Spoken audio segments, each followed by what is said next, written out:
Effectivement, des incertitudes, il y en a énormément pour le moment.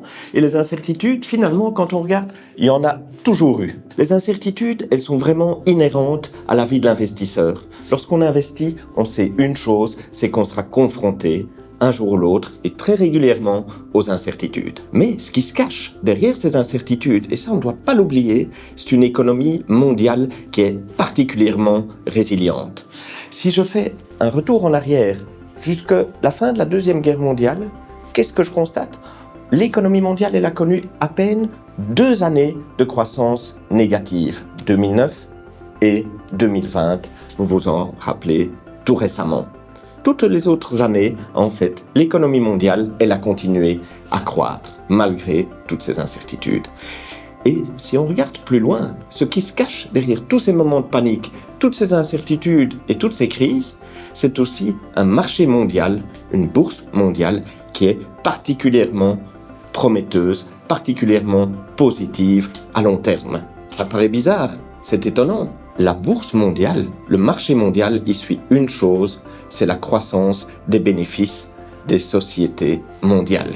À long terme, on a une corrélation qui est exceptionnelle entre croissance des bénéfices des sociétés et croissance des cours de bourse. Et chez Mercier, justement, ce que nous faisons, notre stratégie, c'est de nous concentrer sur les bénéfices des sociétés, c'est nous concentrer sur ces grandes sociétés mondiales qui sont capables de générer de manière consistante, année après année, des bénéfices en croissance. Nous ne tâchons pas de prévoir les incertitudes, de prévoir des chocs géopolitiques, des chocs macroéconomiques. Nous ne tentons pas de faire du timing. Non, nous concentrons toute notre énergie sur la sélection de sociétés d'excellente qualité qu'on peut acquérir en bourse à un bon prix et les conserver pour le long terme.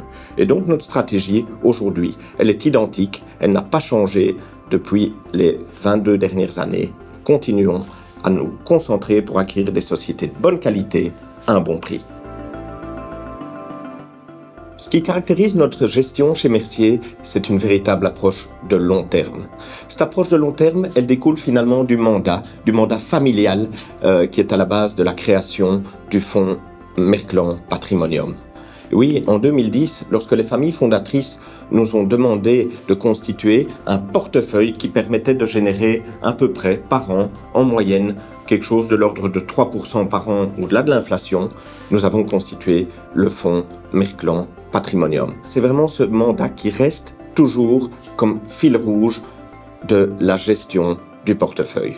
Et si je regarde les moteurs de la performance du portefeuille au cours des 15 dernières années, et qui ont été les moteurs de la performance impressionnante de ce portefeuille, je dirais qu'il y en a deux moteurs.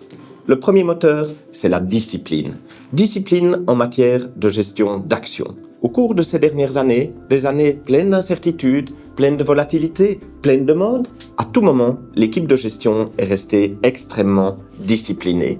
Et je crois que cette discipline en matière de sélection d'actions, mais surtout en matière de prix payé, ça nous a permis d'acquérir à certains moments des sociétés qui étaient pourtant d'excellente qualité, mais qui étaient délaissées par le marché, car pas à la mode, pas dans la tendance. Et ça a été, au cours de ces dernières années, un excellent moteur de performance. En obligation, le moteur de la performance, ça a été vraiment une gestion active, dynamique et pleine de bon sens. Et toujours aussi repartir du mandat de départ, le mandat familial, générer 3% par an au-delà de l'inflation. Et là, en matière obligataire, nous ne sommes jamais enfermés dans des carcans. Notre mode de gestion nous a permis, en fonction des périodes, d'aller toujours rechercher les investissements obligataires offrant le meilleur rapport rendement-risque. Discipline et bon sens, ça a été les moteurs de performance au cours des 15 dernières années et je suis personnellement très convaincu que cette approche disciplinée et pleine de logique va continuer à offrir à long terme des performances intéressantes et va nous permettre aussi de remplir notre mandat qui nous a été confié au départ par les familles fondatrices.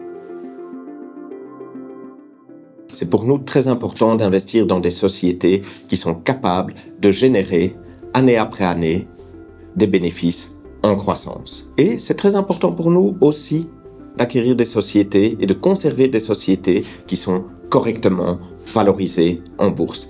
Éviter les prix fous, éviter les valorisations fortes. Et ça, je pense que c'est vraiment la clé de la gestion action, ce qui nous permet d'éviter, à certains moments, des concentrations dans des secteurs, des concentrations dans certains types de sociétés ou des concentrations géographiques. Notre approche de conviction, notre approche non benchmarkée nous permet à tout moment de choisir des sociétés qui correspondent, qui répondent à nos critères stricts en matière de qualité et en matière de valorisation. En matière obligataire, le risque est aussi un point très important. On doit toujours avoir à l'esprit le rapport risque-rendement.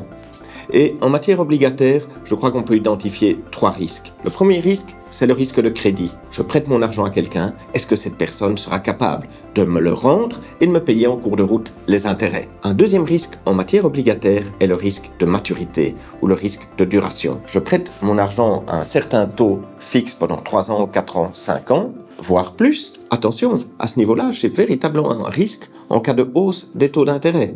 Et troisième risque, c'est le risque devise. Et ici, on a une approche, comme je le disais tout à l'heure, particulièrement simple, une approche de bon sens. Nous ne voulons pas cumuler les risques. Soit nous prenons du risque crédit, soit nous prenons du risque de duration, soit nous prenons du risque de devise. Mais nous ne cumulons pas, nous ne multiplions pas les risques. Ah, c'est une excellente question. Il faut être franc, il faut être modeste aussi. Personne n'a de boule de cristal, et certainement pas nous. Et pour les prochaines années, ce que nous considérons vraiment comme le plus prometteur, c'est ce qui finalement a été prometteur ou a généré d'excellents résultats les 20, les 30, les 40 dernières années. En matière d'action, des sociétés mondiales de bonne qualité qui sont capables de générer, année après année, des bénéfices en hausse. Et ça, c'est ce qui va continuer à générer du rendement pour l'actionnaire. Ce que nous aimons, ce sont des sociétés qui ont cette capacité à générer des bénéfices. Ce sont ces sociétés avec des bilans très sains, donc peu de dettes, et des sociétés relativement peu cycliques. Et ça, je suis intimement convaincu que ce type de société, pour la partie action de notre portefeuille, ce sont ces sociétés qui vont nous rendre très heureux pour le futur. En matière obligataire, on voit aujourd'hui des taux d'intérêt plus élevés dans la frange qualitative des obligations.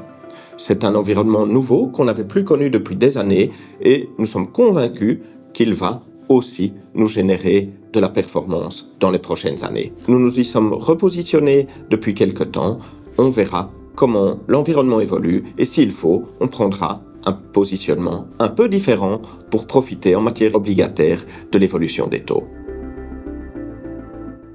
Chez Pareto, vous avez la possibilité et vous offrez l'opportunité à vos clients d'investir dans différents types de gestion. Et ici, je suis intimement convaincu que l'approche de Mercier a particulièrement sa place au sein d'un portefeuille. Pourquoi ? C'est une approche de conviction, c'est une approche de long terme, c'est un positionnement tant en action qu'en obligation qui est souvent très différent de ce qu'on peut trouver ailleurs. Et c'est un portefeuille aussi qui ne suit ni les tendances, ni les modes, ni les indices. Il offre donc une véritable complémentarité par rapport aux autres actifs que vos clients détiennent en portefeuille.